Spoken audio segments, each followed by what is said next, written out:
Hi welcome back to my channel. இன்றைக்கி வந்து நம்ம எதை பற்றி டிஸ்கஸ் பண்ண போகிறோம் அப்படின்னா ஆர்ஆர்பி எக்ஸாம், டிஎன்பிஎஸ்சி எக்ஸாம் எது எழுதுறது அப்படின்றதான் டிஸ்கஸ் பண்ண போகிறோம். நான் வந்துட்டு ஆர்ஆர்பி எக்ஸாமுக்கும் அப்ளை பண்ணியிருக்கேன், என்டிபிசிக்கு. அதுக்கு இன்னும் எக்ஸாம் டேட் சொல்லலை. ஜனவரி இல்லை பிப்ரவரிக்குள்ளே வந்துடும் அப்படின்ற மாதிரி யூடியூப்பில் நிறையா சேனலில் சொல்லிக்கிட்டு இருக்காங்க. ஆனால் இன்னும் என்றைக்கு எக்ஸாம் டேட்டு அப்படின்றத இன்னும் வெளியிடலை. எப்போயுமே சென்ட்ரல் போர்டு எக்ஸாம்லாம் அப்படி தான் இருக்கும். ஃபஸ்ட்டு நோட்டிஃபிகேஷன் எல்லாம் கொடுத்துருவாங்க, ஆனால் அந்த எக்ஸாம் டைம் மட்டும் கொஞ்சம் டிலே ஆகும். ஆனால் அந்த சொன்ன டயத்தில் எக்ஸாம்லாம் கரெக்டாக வச்சுருவாங்க.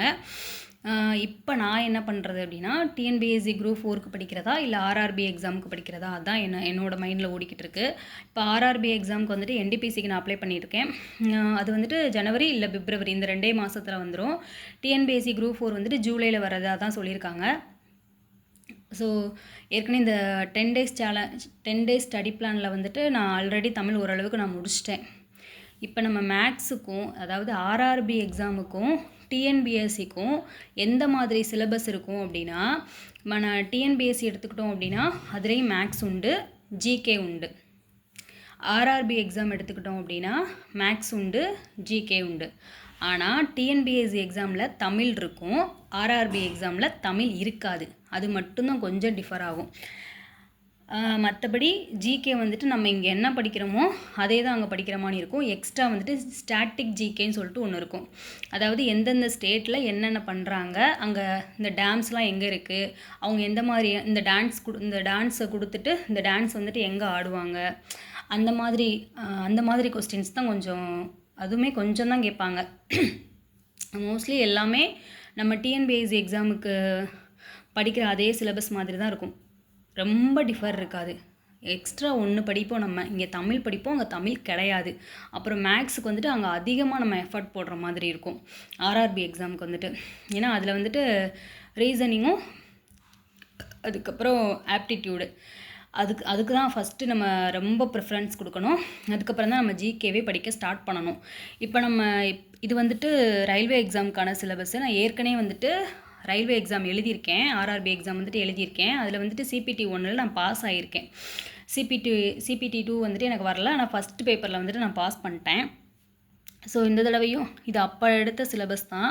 நீங்கள் பார்த்தீங்கன்னா தெரியும், நம்ம படிக்கிற அந்த டிஎன்பிஎஸ்சி சிலபஸ் தான் இதுலேயும் மோஸ்ட்லி எல்லாமே. நம்ம அங்கே என்ன படிச்சிருக்கோம் அப்படின்றதே இங்கேயும் வரும். இந்த பாருங்கள், கரப்பா நாகரிகம், வேத நாகரிகம், அலெக்சாண்டரின் இந்திய படையெடுப்பு, சங்ககாலம். இந்த சங்ககாலம் இந்த டெல்லி சுல்தான்கள், அப்புறம் விஜயநகர பாமினி அரசு. இந்த 7th புக் இருக்கு இல்லையா, நான் அந்த டயத்தில் எக்ஸாம் எழுதியிருந்தப்ப இந்த 7th புக்கில் இருந்து மட்டுமே ஒரு ஹிஸ்ட்ரியிலேருந்து ஒரு 3 கொஸ்டின், இந்த 3 கொஸ்டினுமே 7th புக்கில் இருந்து தான் வந்துருந்துச்சு.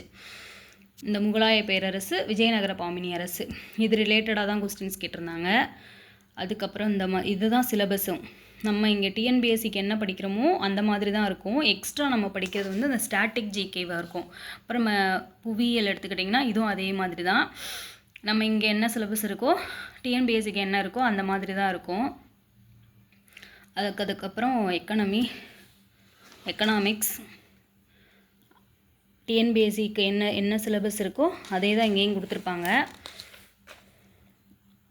அதே மாதிரி தான் பாலிட்டியிலேருந்து தான் நிறைய கொஸ்டின்ஸ் கேட்பாங்க. இதுக்கு வந்துட்டு நான் பாலிட்டி புக் வந்துட்டு நான் விருதுநகரில் கோச்சிங் கிளாஸ் போயிருந்தேன். மாரிமுத்து சார் விருதுநகர் கலெக்டர் ஆஃபீஸில் வச்சுட்டு கிளாஸ் எடுப்பாங்க வாரத்தில் 2 நாள், சனி ஞாயிறு. அதாவது ஏதாவது ஒரு நாள் போகணும், சனிக்கிழமை இல்லை ஞாயிற்றுக்கிழமை. எங்கள் சார் கொடுத்த புக்கிலேருந்தே நிறையா கொஸ்டின்ஸ் கேட்பாங்க. எங்கள் சாரோட புக்கு தான் ஃபஸ்ட்டு நான் இப்போ பாலிட்டி படிக்க போகிறேன் அப்படின்னாலே நான் ஃபஸ்ட்டு எங்கள் சாரோட புக்கை தான் எடுத்து படிப்பேன். இப்போ வந்து நான் கோச்சிங் கிளாஸ்லாம் போகலை, பாப்பா பிறந்ததுக்கப்புறமே. அதுக்கு முதலே நான் போய்கிட்டு தான் இருந்தேன். அப்போ வந்துட்டு நான் எங்கள் சாரோட புக்கை தான் ஃபஸ்ட்டு பாலிட்டி படிக்க போகிறோம் அப்படின்றனாலே எங்கள் சாரோட புக்கை எடுத்து படிச்சுட்டு தான் நான் அதுக்கப்புறம் ஸ்கூல் புக்கை எடுத்து படிப்பேன். அதிலே எல்லா ஆர்டிக்கிளும் ஓவரால் கவர் பண்ணியிருப்பாங்க சார் வந்துட்டு. அதுக்கப்புறம் இப்போ நான் சொன்னேன்ல ஸ்டாட்டிக் ஜிகே மட்டும் எக்ஸ்ட்ரா இருக்கும். அதுவுமே நான் கொஞ்சம் நானாகவும் கூகுள்லாம் சர்ச் பண்ணி நோட்ஸ் எடுத்து வச்சுருப்பேன். இதெல்லாமே அப்போ படிக்கும்போது இப்போ எடுக்கலை. இது வந்துட்டு நான் அப்போ படிக்கும்போது நான் இதெல்லாம் எடுத்து வச்சுருந்தேன். இந்த மாதிரி தான் கொஸ்டின்ஸ் கேட்பாங்க. இதுவுமே நம்மளுக்கு புக்லேயே இருக்கும் இதெல்லாமே. அதுக்கப்புறம் டேம்ஸு இந்த மாதிரி கொஸ்டின்ஸ் தான் இருக்கும். ஸோ இப்போ நான் என்ன பண்ணுறது அப்படின்றதான் யோசிச்சுட்டு இருந்தேன். சரி எக்ஸ்ட்ரா என்ன இருக்குது, மேக்ஸ் மட்டும்தானே, ஸோ அதையும் நம்ம என்ன பண்ணிடலாம் அப்படின்னா கண்டிப்பாக இதுக்கு முன்னாடி நான் வந்துட்டு ஒரு 2 hours மட்டும் மேக்ஸ் பார்த்தா போதும் அப்படின்ற மாதிரி இருந்தேன் டிஎன்பிஎஸ்சிக்கு வந்துட்டு. ஆனால் ஆர்ஆர்பிக்கு வந்துட்டு நம்ம அப்படி இருக்க முடியாது. மோஸ்ட்லி ஃபஸ்ட்டு நம்ம படிக்க வேண்டியதே மேக்ஸ் தான், அதுக்கப்புறம் தான் ஜிகே எடுக்கணும்.